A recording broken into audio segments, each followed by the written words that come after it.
This is ChangeMakers with Katie Gore, finding the right solutions for the affordable housing community. I'm back with changemaker Galiano Tiramani, the founder of Boxabl, who is on a mission to revolutionize the standard of housing construction and affordability with an innovative tech-based solution to mass-produce homes.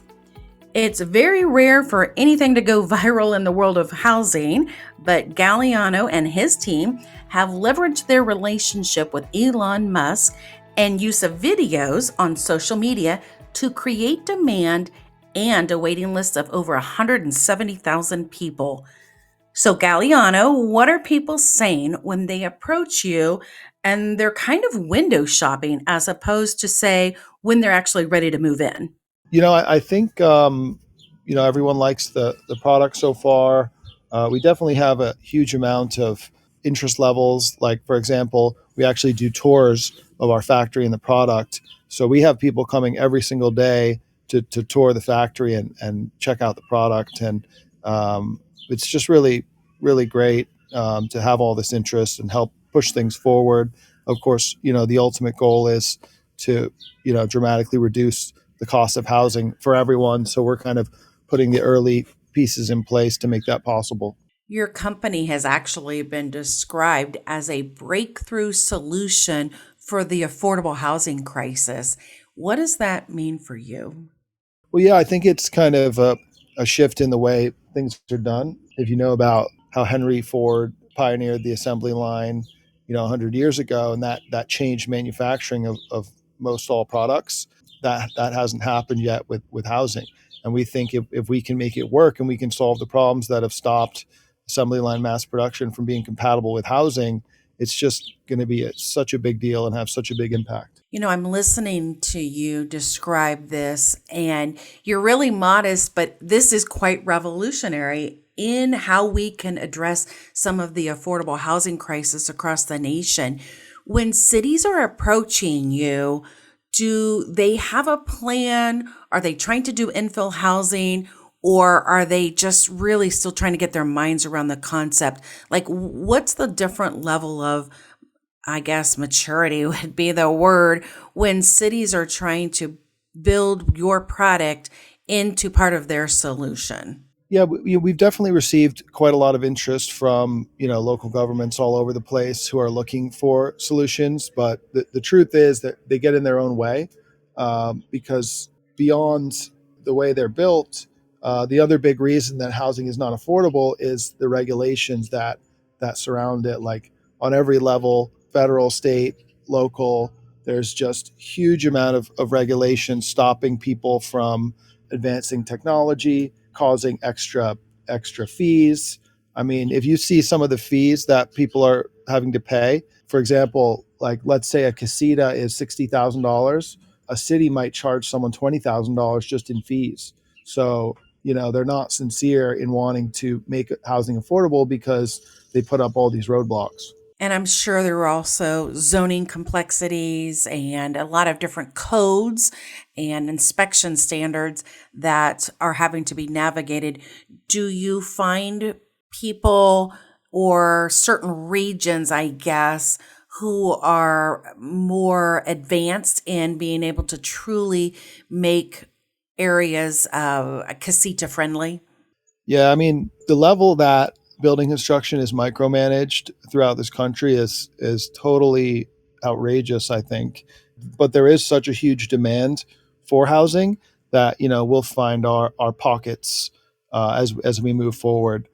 So some places are going to make it easier than others, and some are doing that on purpose, and some are not. Certainly, California has put in huge amount of effort on the state level to allow for the backyard houses.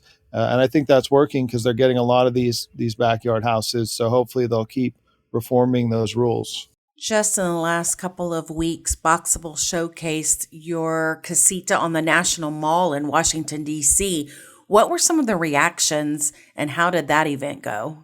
Yeah, that was a great event. Actually, we went there a few years ago with our larger units, our initial prototypes.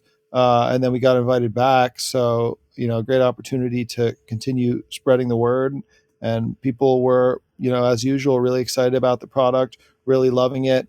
We wanted to get it in front of some of the regulators and policy people in Washington, D.C., so that they could get a really good understanding of what it was and how it feels. We didn't want them to be scared of factory built housing or be scared of tiny house. We wanted them to actually stand inside and experience it and say, this is a really nice space. I love the visual photo and, quite frankly, the juxtaposition of an affordable housing home set up in 1 hour with the U.S. Capitol building in the backdrop. Doesn't it seem ironic? Yeah, that was definitely a cool picture, and hopefully we'll continue to work with those guys to create a better situation for everyone. How did you come up with the name Boxable? Is it just the analogy of folding up the box, or was there something else you and your dad created when you had this name in mind? I don't even really have a good story for it. It was me, Paolo, and one other early employee, just in a group chat throwing out ideas, and somehow we came up with that one, and I think it's been really good. So I'm curious, are there more applications than just housing for your product, like medical clinics or even studio offices for small businesses? What do you envision even beyond housing? Oh yeah, we can do a huge amount of different stuff. At the end of the day, the system will probably be room modules, 20 by 20 feet, 20 by 30 feet, 20 by 40 feet, maybe 20 by 60 feet. Those room modules will be able to stack and connect and arrange, and they'll all have different interiors, maybe a kitchen only box, maybe a living room box, a bedroom box. And then with that, I think you can get, 90% of the heavy lifting done on the job site, and build most things most of the time. Could you imagine if people would dream even to build culinary, cooking classes to be able to teach people things, or, again, medical clinics? I mean, this could just keep expanding, couldn't it? Yeah, we want to build, more buildings than any other single entity has ever done, and we want to do it all over the world. So, what are some of the partnerships that you want to make, or some of the existing collaborations that you've established to be able to tackle building for the world or building across the nation? I'm sure you've got to have a lot of stakeholders in this. Explain some of that for us.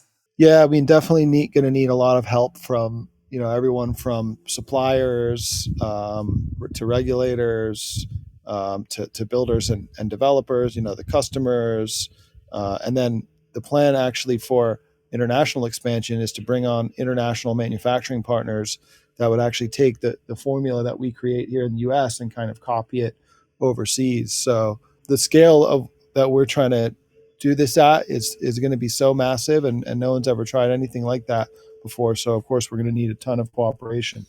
Can you predict now where some of your largest markets are, or is that too much secret sauce kinds of conversations? We do get interest from all over the world. The big one that I've noticed is the Middle East. Huge amount of inquiries coming out of there. And if you look at the amount of building construction they're doing, it makes sense because they're just going nuts building like huge cities and stuff. And then what about the United States? Where is the largest concentration of your product right now? What state? We see it all over, of course, the big population states, but I think California is where the biggest demand is going to be because building construction costs are higher there than the rest of the country. So there's a bigger opportunity there for us. It must be exciting to be considered part of this breakthrough solution for such a dire crisis that many cities are going through right now.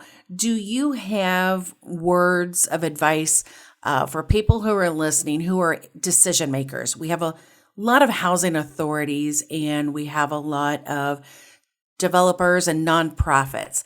What would you tell them to pay attention to or to do in their current roles as it relates to being a decision maker providing affordable housing? Oh, I'd say, come check out the Boxabl factory. We're located in Las Vegas and we're open to tours pretty much every day. And then do you have lessons learned that or advice that you would give to aspiring entrepreneurs in the housing sector? Yeah, I think if you want to be an entrepreneur, you're going to have to work harder than everyone else and not give up and probably get used to failing a lot, but occasionally winning big. That seems like it's an uncomfortable lean in, but if you're committed to what your product is and you know what you're doing, then it's the long game, isn't it? Oh yeah, absolutely. So I'm curious what your family, this is you and your dad, you said, what have been the other things that your family has been involved in, or how do they support you? What do they say? How's it looking like since this was a family birthed idea? Oh yeah, so me and my dad, we get along really well, have very complementary skill sets. It's been great working with him, and then I've got also wife and kids as well, so we're all excited about Boxabl. One last question as I'm talking to you. There's been a lot of discussion about the word casita. I mentioned earlier, people are starting to accept this as an option. The word is fun, but it means so much more. Many people know it to be the Spanish word for home or little home. What do you see as part of that being your branding or your embracing moment for your product? Like, what's the word mean to you guys? Oh, it definitely means little home, which makes perfect sense. But I think we've turned it into our own kind of Boxabl branded word at this point. And a lot of people, when they hear that word now, they think of Boxabl. Excellent. Well, I have been talking today with Galiano Tiramani, the founder of Boxabl, who has been described as one of the breakthrough solutions for the affordable housing crisis. Thank you so much for your time, Galiano. Yeah, thank you so much for having me. And I'd recommend anyone who's interested to learn more to check out our YouTube page and our Instagram and our social media and our website. We post tons of info on there all the time, and you're welcome to reach out with more questions. Thanks for listening to ChangeMakers with Katie Gore. To find out more about Katie, go to quadel.com. That's QUADEL.com. This has been a production of Forbes Books Radio.